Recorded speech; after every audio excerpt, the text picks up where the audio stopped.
দর্শক, আন্দোলনকারীদের সাথে একাত্মতা ঘোষণা করে বায়তুল মোকাররম এলাকা থেকে শুরু হয়েছে ছাত্র জনতার ব্যানারে মিছিলটা এখন অবস্থান করছে শাহবাগের দিকে। সেখানে আছেন সহকর্মী জাহিদ হোসেন, যুক্ত হচ্ছে তার সঙ্গে। জাহিদ, মিছিল স্বাভাবিক প্রক্রিয়ায় চলছে কিনা, আইন শৃঙ্খলা বাহিনীর অবস্থান সম্পর্কেও বিস্তারিত জানাবেন।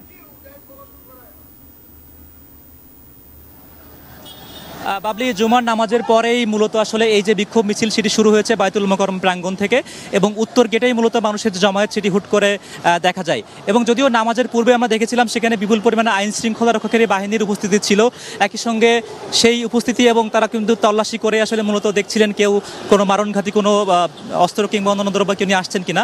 তো সে সকল নিশ্চিত করেই কিন্তু মসজিদে নামাজটি শুরু হয়, এবং নামাজ শেষ করার পরেও হুট করেই মূলত এই মানুষের গণজমায়েত দেখা যায়, এবং তারা এই আন্দোলনে সাম্প্রতিক যে কোরা সংস্কার যে আন্দোলন, সেই আন্দোলনে যারা নিহত হয়েছেন কিংবা আহত হয়েছেন তাদের সঙ্গে একাত্মতা পোষণ করেই মূলত এই মিছিলটি করছেন। এবং এখন আমরা যখন শাহবাগে অবস্থান করছি, শাহবাগে কিন্তু একদিকে ছাত্রলীগের একটা অবস্থান ছিল, এবং সেই অবস্থানকে আসলে মুখোমুখি একটি অবস্থানে পরিণত হওয়ার একটা সম্ভাবনা দেখতে পাচ্ছি। আপনি দেখছেন যে এখন আন্দোলনকারীদের সঙ্গে পুলিশের কিন্তু বেশ একটা হাতাহাতি পর্যায়ে চলছে, এবং শাহবাগে বিগত এক মাস ধরেই যে পুলিশের বিপুল উপস্থিতি, সেই উপস্থিতির পাশাপাশি কিন্তু আজ আরও বেশি নিরাপত্তা নেওয়া হয়েছিল, কেননা আজ কিন্তু একটি গণমিছিল হওয়ার কথা ছিল আন্দোলনকারীদের পক্ষে। এবং সেই গণমিছিলের একটি অংশ হিসেবে বায়তুল মোকাররম থেকে যে মিছিলটি শুরু হয়েছিল সেটি কিন্তু এখন ঢাকা বিশ্ববিদ্যালয়ের দিকে মোড় নিয়েছে।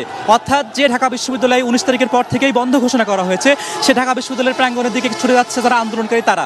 এবং এখানে যারা আমরা গণমাধ্যমের কর্মী ছিলাম সকাল থেকেই, এরকম একটি পরিবেশ যে হতে পারে তার কিন্তু পুলিশ যারা কর্মকর্তা ছিলেন তারাও বলছিলেন আসলে আজ কিন্তু এই ধরনের মিছিলটি আসলে মূলত বায়তুল মোকাররম থেকে হওয়ার সম্ভাবনা খুবই কমই দেখছিলেন। কিন্তু সেই সম্ভাবনাকে উড়িয়ে দিয়ে যারা আন্দোলনকারী আছেন তারা হুট করে কিন্তু জড়ো হতে থাকেন, এবং সেই সবথেকে চমৎপ্রদ যে বিষয়টি, তারা কোত্থেকে জানি আসলে ব্যানার তৈরি করে ব্যানার তারা নিয়ে আসেন, এবং তারা খুবই অল্প সময়ের মধ্যে সংগঠিত হয়ে এই মিছিলটি তারা বিক্ষোভ মিছিলটি তারা আসলে মাঠে গড়ান। এবং এখন দেখছেন এখানে কিন্তু বিপুল সংখ্যক মানুষের যে উপস্থিতি সেটি মূলত এই উত্তর গেট থেকে আসলে শুরু হয়েছিল, এবং এখন সেটি ঢাকা বিশ্ববিদ্যালয় অভিমুখে যাচ্ছে। এবং যেহেতু শাহবাগ থানার সামনে একটি ব্যারিকেড স্থাপন করা হয়েছে এবং পুলিশের বিপুল পরিমাণের উপস্থিতি সেখানে রয়েছে, কাজেই সেখানে আসলে ঢাকা বিশ্ববিদ্যালয় অভিমুখের মিছিলটি যেতে পারবে কিনা আমরা এখন অবলোকন করছি।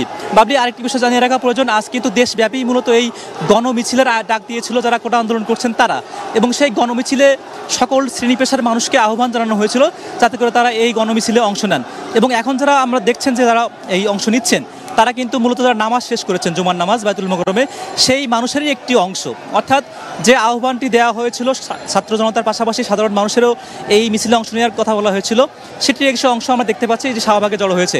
এবং এখন কিন্তু পুলিশের সঙ্গে এক পর্যায়ে একবার বাকবিতণ্ডাই চলছে যে আসলে বিশ্ববিদ্যালয় প্রাঙ্গণে এই আন্দোলনকারীরা যেতে পারবেন কি পারবেন না, এবং সেই বাকবিতণ্ডার একটি পর্যায়ে মূলত আন্দোলনকারীরা এখন অবস্থান করছেন ঢাকা বিশ্ববিদ্যালয় অভিমুখে শাহবাগ থানার যে অংশ সেখানে। এবং তারা পুলিশ কিংবা অন্যান্য যে সকল আইন শৃঙ্খলা রক্ষাকারী বাহিনী আছেন তাদেরকে দৃষ্টি আকর্ষণ করে তারা। আপনাকে ধন্যবাদ জাহিদ, আপনি থাকুন সেখানে। সবশেষ পরিস্থিতি নিশ্চয়ই আপনার মাধ্যমে আবারও জানাতে পারবো দর্শকদের।